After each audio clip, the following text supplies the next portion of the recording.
O'zbek shou-biznes olamining taniqli vakillaridan biri aktrisa Ra'no Shodiyeva haqida hozirgina shoshilinch tezkor xabar tarqaldi.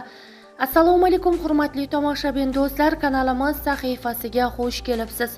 O'zbek hamda jahon shou-biznes olamidagi eng tezkor va qaynoq yangiliklarni o'tkazib yubormaslik uchun like hamda podpisatsiya tugmachalarini bosib qoldirishni unutmang.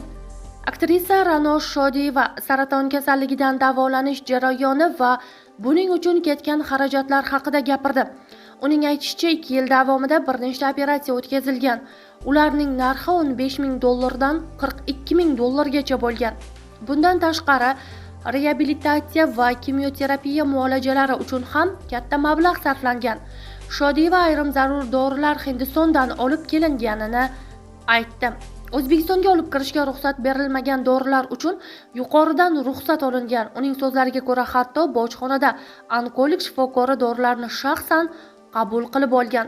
Davolanishning so'nggi bosqichida Turkiyadagi klinika unga yana $83,000 hisob taqdim etgan. O'sha paytda oilasi bu mablag'ni qanday topish haqida o'ylagan.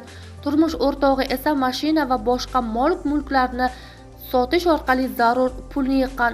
Ra'no Shodiyevaning ta'kidlashicha, 2 yildan ortiq davom etgan davolanish uchun $500,000 dan ko'proq mablag' sarflangan. Ra'no Shodiyevaning muxlislari albatta sevimli aktrisangizga bo'lgan muhabbatingizni izohlarda yozib qoldirishni unutmang.